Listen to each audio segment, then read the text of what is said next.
नमस्कार मित्रांनो, अभ्यासवाणी या चॅनलवर तुमचं स्वागत आहे. अभ्यासवाणी रोज अभ्यास रोज प्रगती. राज्यातील स्पर्धा परीक्षांची तयारी करणाऱ्या प्रत्येक विद्यार्थ्यांसाठी एक मोठी आणि महत्त्वाची अपडेट समोर आली आहे. आता सरळ सेवा भरतीतील तब्बल 46 नवीन संवर्ग हे एमपीएससी कडे सोपवण्याचा शासन निर्णय म्हणजे GR आला आहे आणि एमपीएससीच्या अंतर्गत कोणकोणती पदे गेलेली आहे आणि त्या पदांमध्ये सेवा प्रवेश नियमावलीमध्ये काय बदल झालेला आहे त्या संदर्भात हा GR आहे. त्या संदर्भात या GR मध्ये प्रत्येक डिपार्टमेंटला सेवा प्रवेश नियमावलीमध्ये काय बदल करायचे, कधीपर्यंत करायचे ते देखील सांगण्यात आलेलं आहे. तसेच बिंदू नियमावली अपडेट करून मागणी पत्र देण्यासंदर्भात सुद्धा सांगण्यात आलेलं आहे. तर हे सगळे मुद्दे आज आपण या व्हिडिओमध्ये बघणार आहोत. सरसेवा ही एमपीएससी कडे जाणार या संदर्भात परिपत्रक तर आलंय, पण आता पुढची प्रोसेस काय असणार आहे, एक्झाम पॅटर्न काय असणार आहे याबद्दल एमपीएससी अपडेट करेलच. पण आता जनरली सरळ सेवेत एकच टप्पा अपेक्षित आहे. पण बदल एक्झॅक्टली काय होणार, म्हणजे किती टप्प्यात परीक्षा होणार, कोणते विषय असणार, कशी वेटेज असणार आहे हे येणाऱ्या काळात कळेलच. पण सध्या तरी ते अजून एमपीएससीने ऑथराईज केलेलं नाही. तर बघा, आता भरती प्रक्रिया संदर्भातला 5 मे 2026चा सामान्य प्रशासन विभागाचा हा GR आहे. भरती प्रक्रिया सुसूत्रीकरण आणि सुधारणा संदर्भातला हा शासन निर्णय आहे. तर बघा, हा GR तुमच्या समोर आहे. यात भरपूर संदर्भ आहेत. यातला एक महत्त्वाचा GR तुम्हाला माहिती असेल, तो म्हणजे 18 जुलै 2024चा. त्यामध्ये सांगण्यात आलेलं होतं सर्व एक्झाम 1 जानेवारी 2026 पासून एमपीएससी कडे वर्ग होतील. तर बघा, हा 231 पानांचा GR आहे.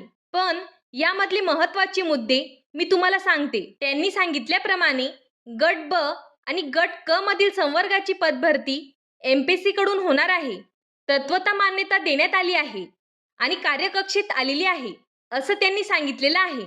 आता शासन निर्णय काय झालाय तो बघा. मान्य मंत्रिमंडळाने दिनांक 13 एप्रिल 2026च्या बैठकीत दिलेल्या मंजुरीनुसार भरती प्रक्रिया सुलभ करण्याच्या दृष्टीने खालीलप्रमाणे सुधारणा करण्यास मान्यता देण्यात येत आहे. आता बघा, जेवढी पण सरळ सेवेची पदं आहेत त्या सर्व सरळ सेवा प्रवेश नियमामध्ये बदल करावा लागणार आहे. आता तुम्हाला प्रश्न पडला असेल, बदल का? कारण तुम्हाला केडर बकेटिंग करायचं आहे.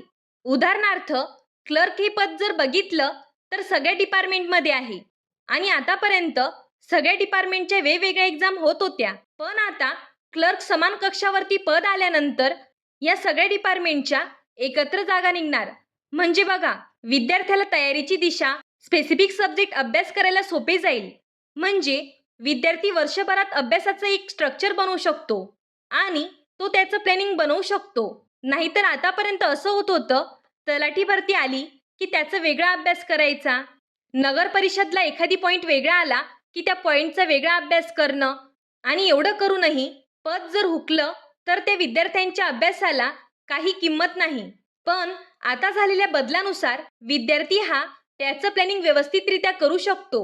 आता त्यातला दुसरा पॉइंट आहे, गट ब व गट क मधील संवर्गाच्या कामकाजाचे स्वरूप प्रशासकीय आणि तांत्रिक दृष्ट्या पद वेगळी केली जाणार आहे. म्हणजे आता बघा, तांत्रिक दृष्ट्या म्हणजे त्यांना यात इलेक्ट्रिकल, मेकॅनिकल, सिव्हिल, कम्प्युटर्स असे विद्यार्थी लागतात. प्रशासकीय आणि तांत्रिक या दोघांचे कामाचे स्वरूप देखील वेगळं आहे. ते आपण पुढील व्हिडिओमध्ये बघणार आहोत. भरती प्रक्रिया एक समान व कार्यक्षम होण्यासाठी गट ब व गट क संवर्गाच्या कर्तव्य व जबाबदाऱ्या विचारात घेऊन त्यांनी प्रशासकीय स्वरूपाचे कामकाज असलेल्या 252 संवर्गाचे 17 गट तयार केले आहे. 252 संवर्ग म्हणजे यात तलाठी, ग्रामसेवक, कृषी सेवक, आरोग्य सेवक तसेच क्लर्क अशा प्रकारे 252 संवर्ग आहे, जे की प्रशासकीय कामकाजासाठी प्रसिद्ध आहे.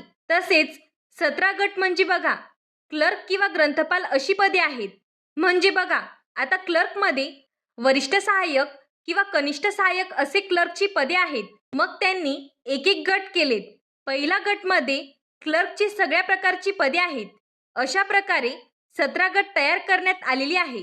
तसेच तांत्रिक स्वरूपाचे कामकाज असलेल्या 221 संवर्गाचे 29 गट तयार करण्यात आलेले आहे. आता बघा, प्रशासकीय विभागांनी करावयाची कार्यवाही हा मुद्दा महत्त्वाचा आहे. प्रशासकीय विभागांनी सदर संवर्गाची बिंदू नियमावली अद्ययावत करून मागणीपत्र पाठवण्याची कार्यवाही 1 महिन्यात करावी. म्हणजे जेवढे आज संवर्ग आहेत तेवढ्या सगळ्या सरळ सेवेची मागणीपत्र पाठवण्याची कार्यवाही 1 महिन्यात पूर्ण करावी असे त्यांनी सांगितले आहे. तर बघा मित्रांनो, सरळ सेवेतील 46 संवर्ग MPSCकडे जाण्याबाबत आलेल्या या GR मुळे पुढच्या भरती प्रक्रियेत मोठे बदल होण्याची शक्यता आहे. आता या निर्णयाचा परीक्षा पद्धतीत काय बदल होऊ शकतो आणि विद्यार्थ्यांनी पुढे कशी तयारी करायची हे समजून घेणं खूप गरजेचं आहे. या नवीन निर्णयानुसार भरती प्रक्रियेमध्ये मोठे बदल होण्याची शक्यता असून तब्बल 46 संवर्ग किंवा पदांचा समावेश करण्यात आला आहे. अशाच इम्पॉर्टंट अपडेट्ससाठी चॅनलला सबस्क्राईब करा. धन्यवाद. अभ्यासवाणी रोज अभ्यास रोज प्रगती.